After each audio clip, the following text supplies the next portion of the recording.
Horse bolts from lottery shop, dragging bag with $3 million inside. When they tried to catch it, Evelyn Williams never imagined that at 72 years old, she'd be chasing a horse through the streets of Springfield in southern Missouri.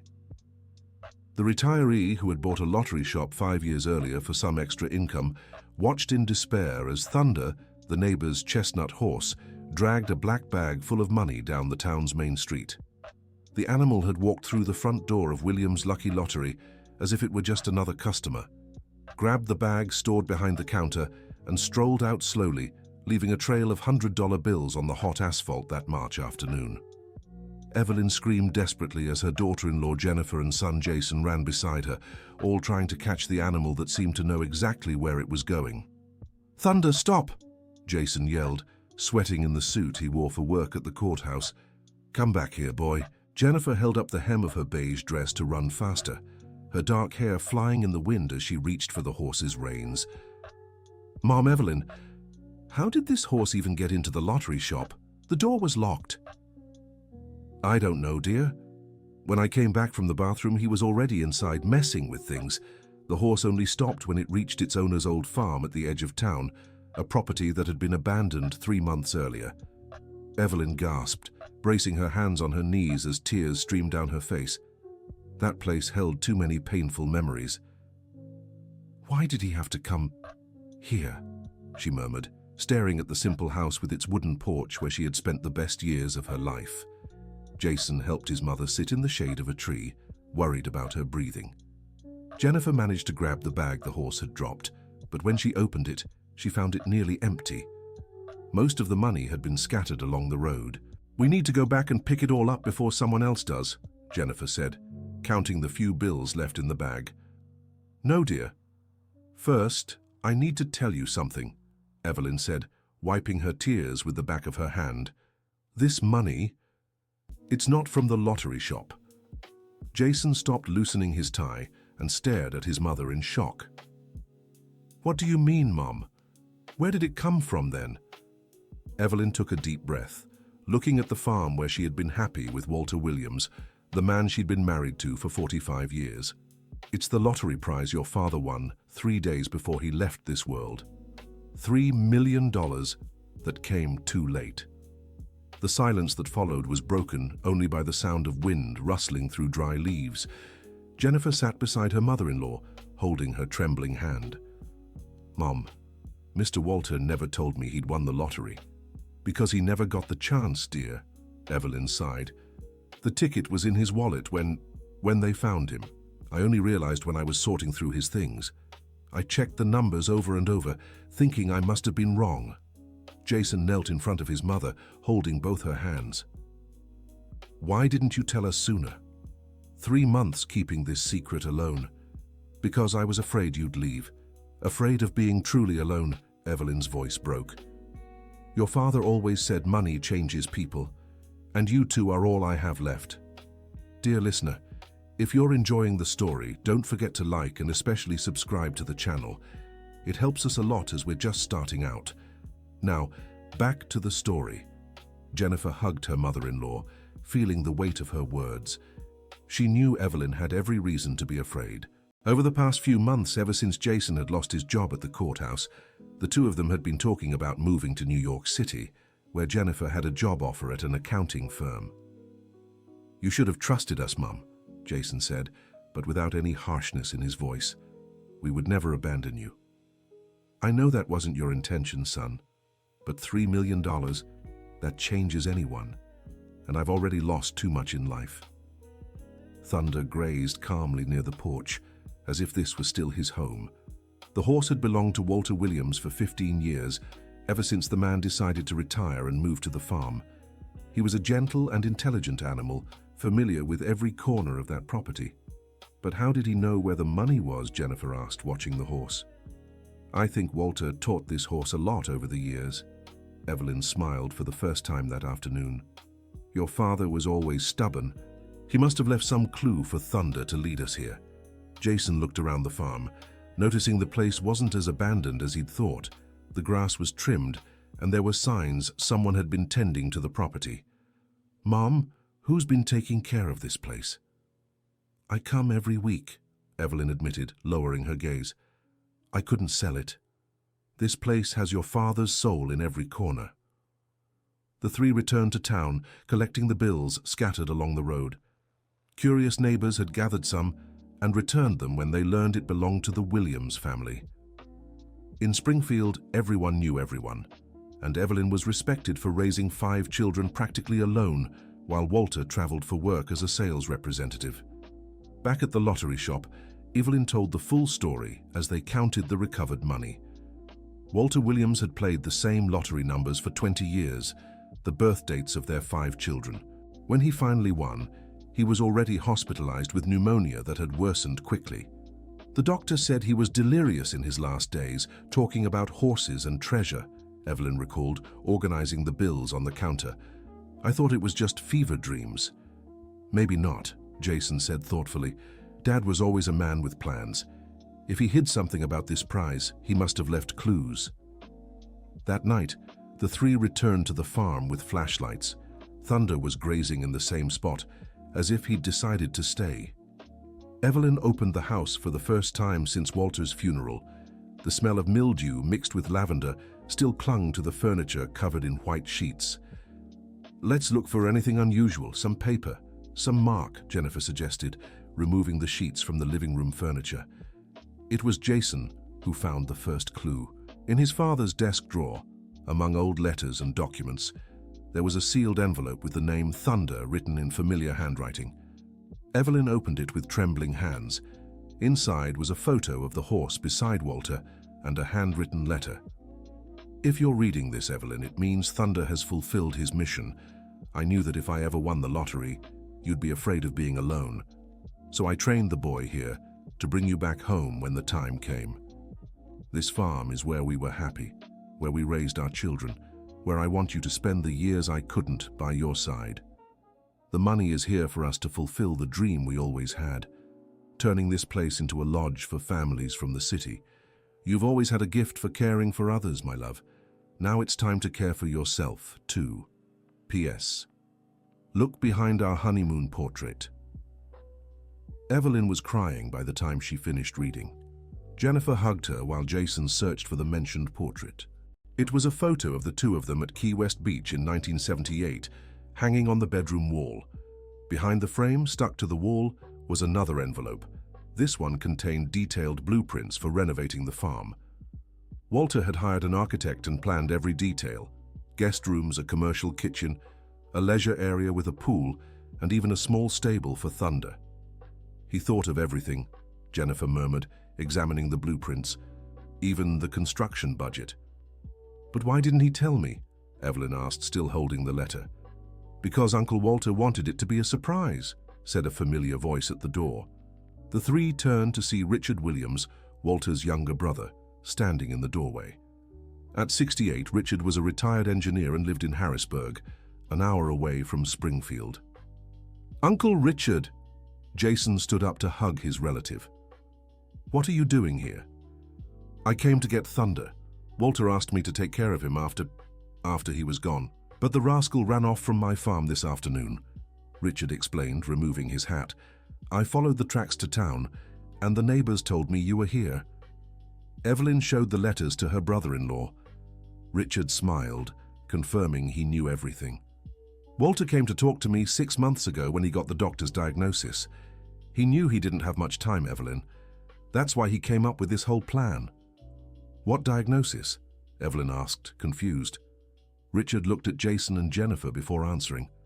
The cancer, sis. Walter found out he had a lung tumor even before the pneumonia. He made me swear not to tell anyone in the family. The shock of the revelation left everyone silent.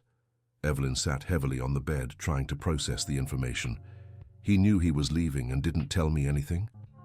He wanted to protect you, sis, and he wanted the last months to be happy, free from illness and suffering. Richard sat beside her. That's why he trained Thunder to bring you back here at the right time. Jennifer wiped her tears, remembering her father-in-law's last months. Walter had insisted they spend more time together, organized barbecues at the farm every Sunday, and shared family stories he'd never told before. He was saying goodbye without us realizing, she murmured. and he left a gift so you could all start a new life here together," Richard added. Jason picked up the project blueprints and studied them again. His father's dream was ambitious but doable. The lodge could work not just as a business, but as a way to bring the family together again. His other siblings, scattered across different cities, could visit more often. "What do you think, Mom? Want to try making Dad's dream come true?" Evelyn looked out the window at Thunder, grazing peacefully under the full moon. The horse had fulfilled his mission, bringing not just the money, but the whole family back home. "I think your father knew I'd need you all to pull it off," she said, taking her son and daughter-in-law's hands. "Alone, I'd never have the courage." "Then you're not alone anymore," Jennifer said, smiling. "How about we start with Thunder's stable?" Dear listener, if you're enjoying the story, don't forget to like and especially subscribe to the channel. It helps us a lot as we're just starting out. Now, continuing. The next morning, Evelyn called her other 4 children. Michael, who lived in Chicago and worked as a veterinarian, was the first to arrive. At 45, he was the most practical of the siblings and immediately took an interest in the project. "I always thought Dad had something up his sleeve," Michael said, examining Thunder. "He'd been talking to me about horses and vet treatments these past months, like he was planning to have more animals." Amanda Johnson arrived the next day, driving from New York City with her husband and 2 teenage kids. At 42, she was a business professor and immediately saw the area's tourism potential. "Springfield has a strategic location, Mom," she explained, pointing at the map. "It's between New York City, Miami, and Chicago. Many families look for places like this for holidays and vacations." Robert and William, the youngest twins at 38, arrived together over the weekend. Robert was a carpenter in Burlington, and William worked in landscaping in Aspen.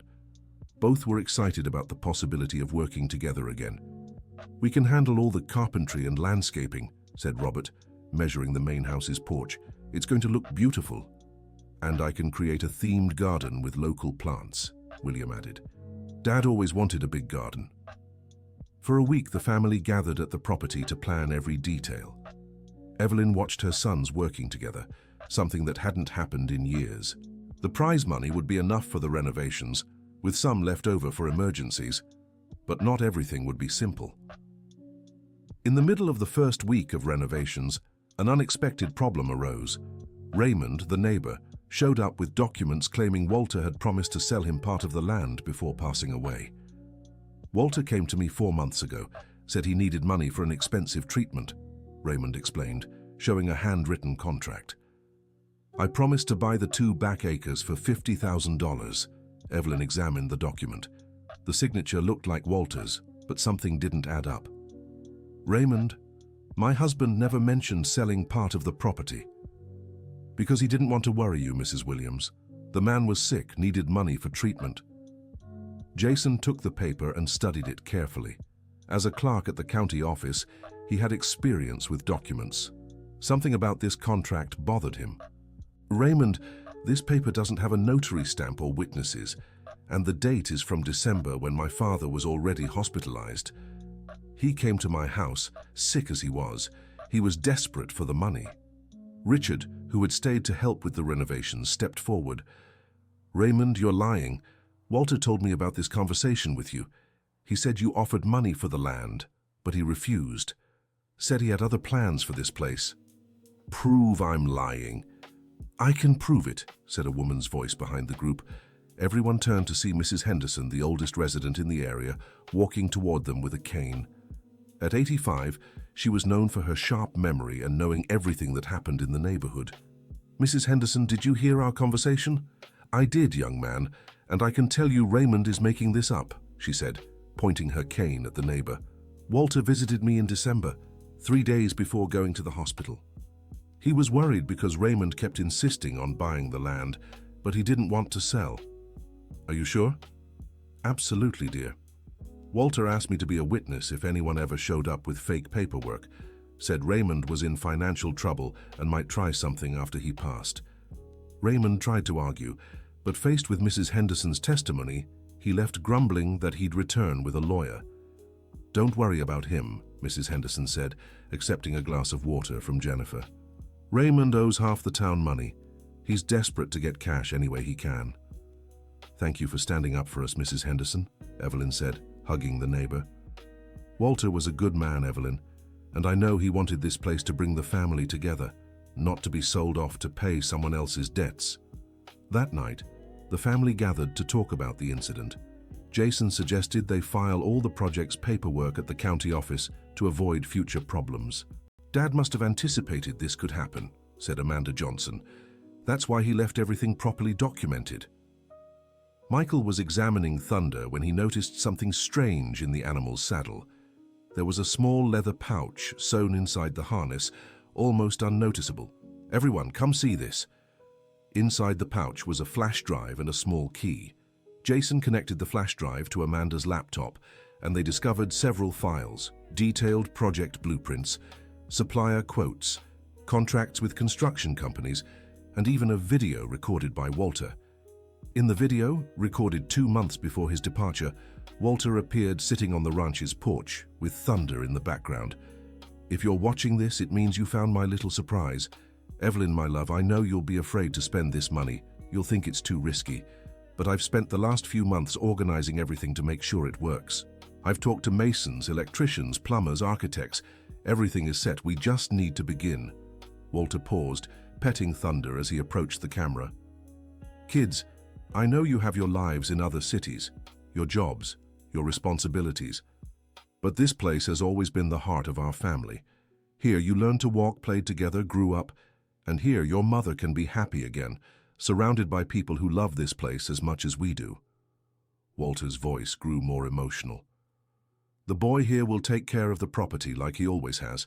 He knows every corner, every tree, every spring. And the key you found is for the safe buried behind the big mango tree.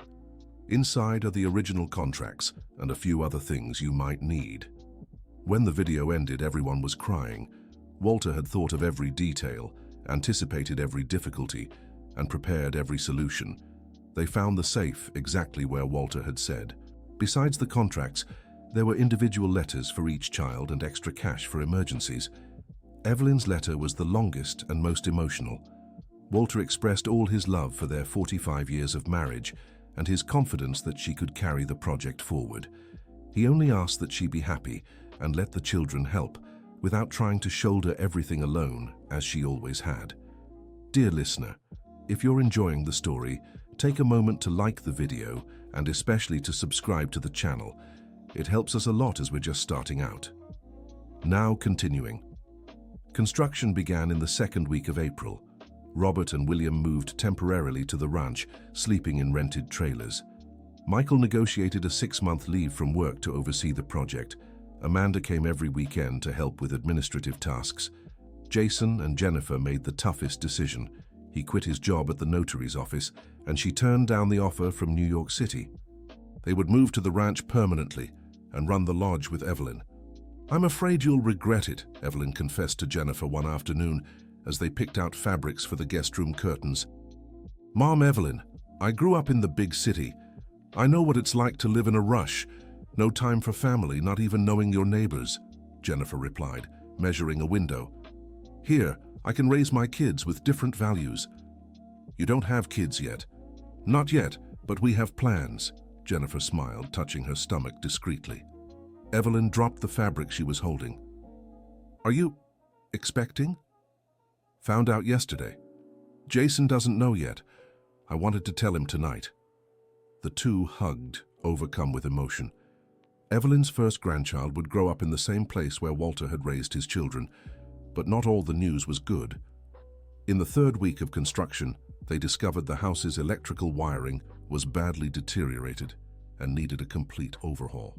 The initial budget was blown by nearly $50,000. "No problem, we can use the emergency fund Dad left," suggested Michael. "But what if another unexpected expense comes up?" Evelyn worried. The answer came unexpectedly. Mrs. Henderson brought news that the City Council had approved a rural tourism project for the region. Lodges registered in the program would receive subsidies and tax exemptions. "It's like Walter saw this coming too," commented Amanda Johnson, reading the program documents. "Dad's project meets all the requirements.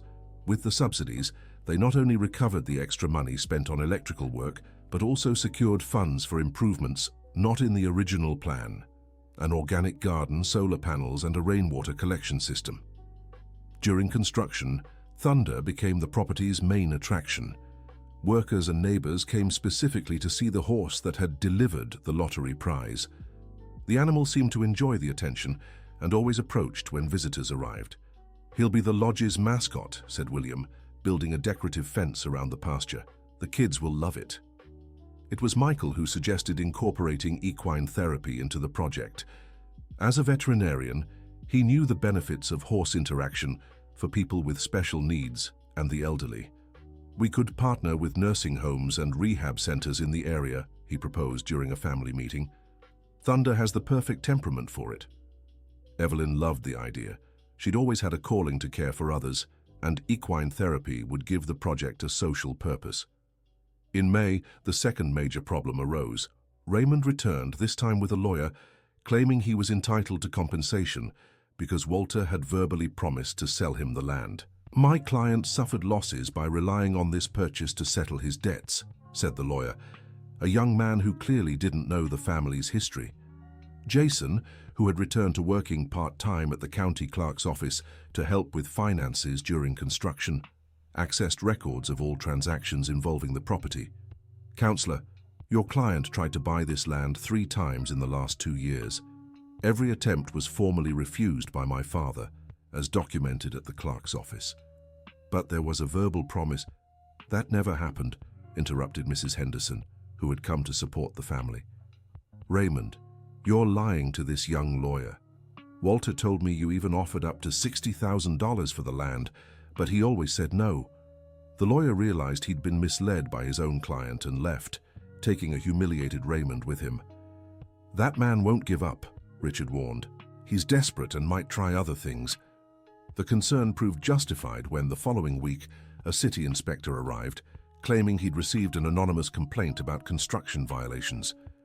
"Someone reported your building without permits and using substandard materials," explained the inspector, a serious man taking notes on a clipboard. Jason showed all the documentation. The permits were in order, materials were certified, and all workers were licensed. The inspector was satisfied but warned he'd return for another inspection in 2 weeks. "The complaint was false, but someone wants to cause trouble for you," he said before leaving. That night, the family gathered to discuss the situation. It was obvious Raymond was behind the complaints, trying to create problems to force a sale. "We need a strategy to handle this," said Amanda. "He won't stop until he gets what he wants." It was Jennifer who suggested the simplest solution: talk directly to Raymond and find out why he needed the money so badly. "Maybe we can help another way, without selling the land." The next day, Evelyn and Jennifer went to Raymond's house. They found a broken man surrounded by overdue bills and collection notices. "Raymond, what's going on? Why do you need this money so badly?" The neighbor hesitated before answering, but eventually confessed he had lost his savings in a financial pyramid scheme. His wife needed an expensive surgery, and he had no way to pay for it. "I thought if I could buy your land cheap, I could resell it to a developer who's been interested in the area." Evelyn felt sorry for her neighbor. She had known his wife, Mrs. Baker, for over 20 years. She was a good woman who didn't deserve to suffer because of her husband's mistakes. "Raymond, instead of trying to hurt us, why didn't you just ask for help?" "Pride, Mrs. Williams. Ashamed to admit I was fooled." Jennifer had an idea. The lodge would need someone to handle maintenance, gardening, and small repairs. Raymond had experience in those areas and knew the region well. "How about working with us? We'll offer a fixed salary plus a share of the profits. You can live in the back house and bring Mrs. Baker here once she recovers from surgery." The offer surprised Raymond. He had expected hostility, not a job offer. "You'd really do that after everything I did?" "My husband always said neighbors help each other, they don't fight," Evelyn replied. "And frankly, you know this place almost as well as we do." For Mrs. Baker's surgery, the family decided to use part of their emergency fund. It was what Walter would have done, they all agreed. With Raymond working with the team instead of interfering with the project, progress moved quickly. He proved to be a dedicated employee, full of practical ideas to improve the lodge. In June, it was time to choose a name for the business. Each family member made suggestions, but it was Amanda Johnson's teenage granddaughter, Emily, who proposed the name everyone approved, Thunder Lodge. "After all, he's the one who brought everyone back home," the girl explained, stroking the horse. The grand opening was set for the first weekend of July. Evelyn insisted on throwing a community celebration before welcoming their first paying guests. Mrs. Henderson was the first to sign up for equine therapy sessions. At 85, she said she had always wanted to learn to ride. "It's never too late to start," she declared, climbing onto the horse with Michael's help. The mayor of Springfield came to the opening in person, interested in adding Thunder Lodge to the town's official tourist route. The local press covered the event, highlighting the heartwarming story behind the business. But the most emotional moment of the night was when Evelyn gave a speech in front of all the guests. "This place was born from a dream my husband Walter didn't live to see, but he knew I couldn't do it alone. So he came up with a plan to bring my family back home," she said, looking at each of her children. "Thunder was just the messenger. The real message was that together, we're stronger." The first week of operation brought 5 families from Chicago and New York City. The children adored Thunder, the adults praised the family-like service, and everyone left promising to recommend the lodge to friends. Amanda created a website and social media profiles. Soon, bookings were full for the next 3 months. Walter's plan was working. In August, a special request arrived. A group of seniors from a community center in Harrisburg wanted to spend a weekend at the lodge, specifically to participate in equine therapy. Evelyn personally took charge of welcoming them. She prepared special meals, organized adapted activities, and made sure to share the story of how Thunder had changed her family's life. "Mrs. Evelyn, you're an inspiration to us all," said one of the visitors, a 78-year-old woman who had recently lost her husband. "You show us it's never too late to start over." That conversation deeply moved Evelyn. She realized the lodge wasn't just a business, but a way to help others find hope and purpose. In September, they received an unusual request. A television producer wanted to film a documentary about inspiring stories from rural America. The tale of Thunder Lodge had reached the director through an article in the Missouri newspaper. "We don't want this turned into a spectacle," Jason cautioned during the meeting with the production team. "We completely understand," the director replied. "We want to show how a family came together to fulfill a dream. Nothing sensationalized." The documentary was filmed over a week. Thunder became a star, always approaching the cameras as if he understood his role in the story. When the program aired 2 months later, the response was far greater than they'd expected. Reservation requests poured in from all over the country. Thunder Lodge became nationally known. But success brought new challenges. With their schedule always full, the family had to hire more staff. Evelyn worried growth would change the lodge's family essence. "Mom, we can grow without losing who we are," Amanda reassured her. "Dad left instructions even for this." Indeed, among Walter's papers were guidelines on expanding the business while maintaining quality and personal service. He suggested never hosting more than 15 families at once to preserve the intimacy that set the lodge apart from big hotels. In October, Jennifer gave birth to a baby girl named Hope. Walter had chosen the name in one of his letters, saying the family's first grandchild would represent the continuation of their dreams. Hope was born in the same room where Walter had grown up and where Evelyn had spent her first nights as a wife. The circle had closed perfectly. Thunder seemed to understand the baby's importance. Whenever Jennifer walked around the property with her daughter in her arms, the horse would approach slowly, as if wanting to meet the newest family member. Mrs. Baker, Raymond's wife, fully recovered from her surgery and became a kind of adoptive grandmother to Hope. She helped Jennifer with the baby and took charge of baking homemade cakes for the lodge's guests. "Walter was right when he said the best things in life are priceless," Evelyn remarked one afternoon, watching the lodge's activity from the main house's porch. Children played in the playground William had built. Adults relaxed in hammocks strung between trees, and elderly guests participated in equine therapy sessions with Michael and Thunder. It was exactly the life Walter had dreamed of for this place. In November, an unexpected surprise arrived. The state government selected Thunder Lodge to receive a Rural Entrepreneurship Award. The recognition came with funding to expand their equine therapy programs. "We can build a specialized center and help even more people," Michael explained, showing the plans he'd developed. "Children with autism, seniors with Alzheimer's, people in rehabilitation." The award ceremony took place in Chicago at the governor's mansion. Evelyn, now 73, took the stage to accept the honor on behalf of the family. "This award isn't mine. It belongs to a man who left before seeing his dream come true. Walter Williams taught us that a united family can overcome any challenge and turn pain into joy." When they returned to Springfield, a surprise was waiting for them at the lodge. The 4 children who lived in other cities had decided to move permanently to the ranch. "There's no point staying away when everything that matters is here," explained Michael.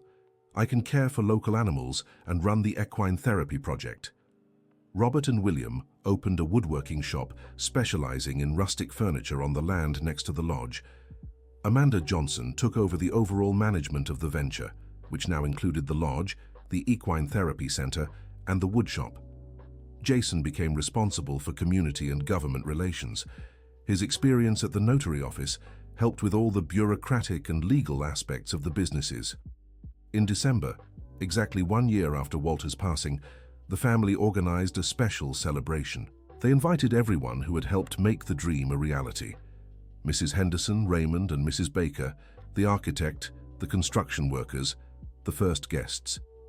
Evelyn made sure to read one last letter Walter had left behind, with instructions to open it only on the project's first anniversary. "If you're reading this, it means you made it. Evelyn, my love, you've always been stronger than you realize. Kids, you've discovered that home isn't a place. It's where family comes together. This ranch came back to life because you brought love here. Take care of each other. Take care of Thunder. Take care of the dreams still to come. I'll always be here, in every tree we planted, in every corner we built, in every laugh that echoes across this land. The lottery prize was just the beginning. The real treasure is what you've built together." When Evelyn finished reading, Thunder whinnied loudly, as if agreeing with Walter's words. Everyone laughed through their tears. "I think he approves," said Jason, hugging the family. That night, after all the guests had left, Evelyn walked to the pasture where Thunder rested. The horse approached, resting his head on her shoulder. "Thank you, boy. You did just what Walter asked of you." The animal snorted softly, as if understanding every word. Evelyn looked around the ranch, now transformed into a thriving, lively place. The lodge's lights glowed warmly. The voices of her children and grandchildren echoed from the porch, and the sound of running water came from the fountain William had restored. Walter was gone, but his dream lived on and grew. The horse that had taken away 3 million reais had brought back something far more valuable, a reunited family and a future full of hope. Thunder grazed peacefully under the stars, the silent guardian of a dream that had become reality through love, unity, and the wisdom of a man who knew how to plan his family's happiness even after he was gone. The next morning, Evelyn woke early, as she always did. She made coffee, checked on Thunder, and watered the porch flowers. It was a simple routine, but full of meaning. Hope woke up crying, and Jennifer brought the little girl to the kitchen. Evelyn cradled her granddaughter, humming a song Walter used to sing to their children. "Grandma, she always stops crying when you sing," Jennifer observed, smiling. "Must be the same song your grandpa sang to you when you were little. Some things get passed down through generations." Jason came in from milking the cows they'd bought to provide fresh milk for the guests. Amanda Johnson was on the porch, answering reservation emails on her laptop. Michael was getting ready for the day's first equine therapy session. Robert and William were already in the woodshop, working on a special order, rustic wooden cribs that had become a hit with local couples. It was a morning like any other at Thunder Lodge, but Evelyn never tired of watching her family working together. Each had found their place, their purpose, their way of contributing to the shared dream. At 9 o'clock, the first guests of the day arrived, a family from Portland with 3 young children. The kids ran straight to see Thunder, who greeted them with his usual patience. "What a beautiful horse. Is he gentle?" asked the youngest boy, reaching out to pet the animal. "Very gentle," replied Evelyn, "and very special. He's the one who brought our whole family back home." "How's that, Grandma?" Evelyn smiled. She loved telling Thunder's story to the children who visited the lodge. It was a way to keep Walter's memory alive and teach them about family, perseverance, and love. As she recounted the adventure of the horse who walked into the lottery shop and trotted away dragging $3 million, she watched the children's attentive faces. They were enchanted by every detail, asking questions, eager to learn more about Grandpa Walter, who had planned it all. "And Thunder still lives here?" asked the oldest girl. "Of course he does. This is his home, and as long as he's here, he'll keep watching over our family." At noon, during lunch at the lodge's restaurant, Evelyn watched the lively scene with satisfaction. Every table was full. Cheerful chatter filled the air, and children ran through the garden after finishing their meals. Mrs. Baker served her famous dessert, milk pudding with jabuticaba syrup. Guests always asked for the recipe, which had become one of the lodge's trademarks. "Mrs. Williams, you've turned this place into a paradise," remarked a guest from New York City. "It feels like a real family, not just a business." "That's because we really are a family," Evelyn replied. "And when you come here, you're part of it too." In the afternoon, during the equine therapy session, Evelyn watched Michael work with a group of seniors from Asheville. Seeing people her age rediscover joy and confidence through their time with Thunder moved her deeply. An 80-year-old woman who had lost mobility after a stroke managed to stand on her own with the horse's support. The tears of joy from her family touched everyone present. "Walter, are you seeing this?"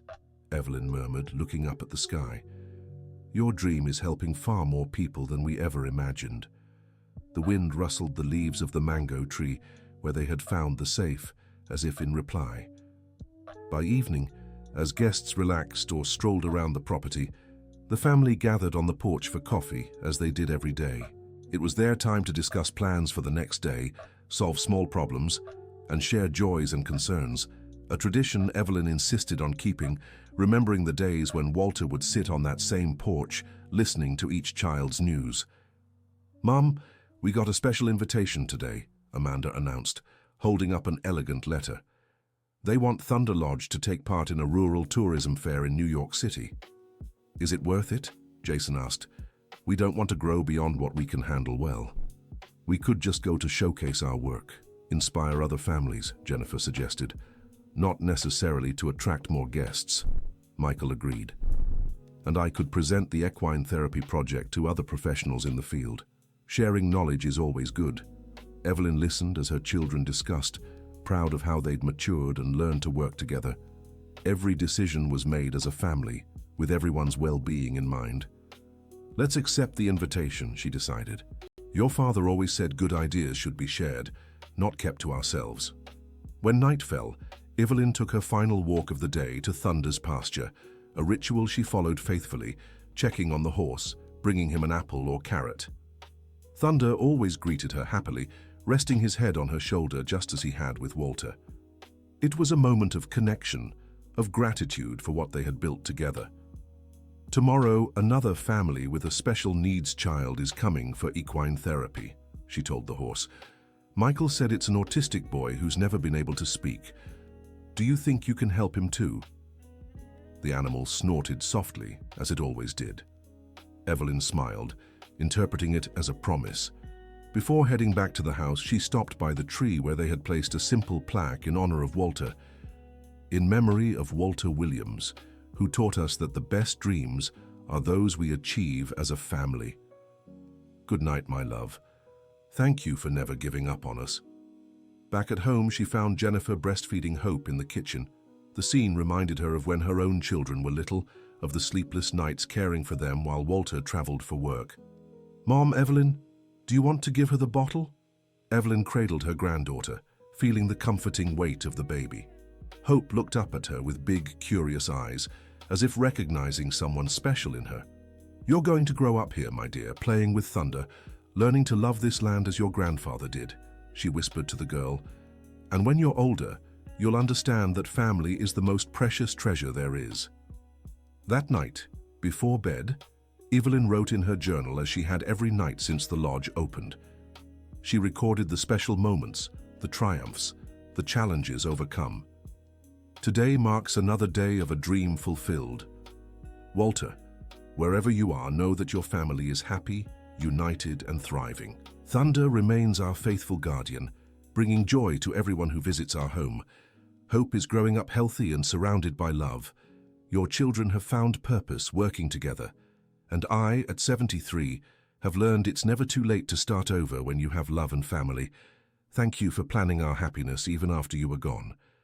Until tomorrow, my love. She closed the journal and turned off the light. Through the window, she could see Thunder grazing under the full moon, watchful and protective as always. The soft sound of hooves on the grass soothed her, like a lullaby carrying her to sleep. The next morning, she woke to Hope, crying in the next room. She rose with purpose, ready for another day at Thunder Lodge, where every morning brought new possibilities and every night ended with the certainty that believing in Walter's dream had been worth it. The horse that once walked into a lottery office and left dragging $3 million had given far more than money. It had given hope, unity, and proof that true love transcends even the departure of those we hold dear. End of story. Now tell us what you thought of this touching story. Do you believe Evelyn made the right choice by fulfilling Walter's dream? Share your honest thoughts in the comments. If you have a similar story or know someone who's been through something alike, let us know.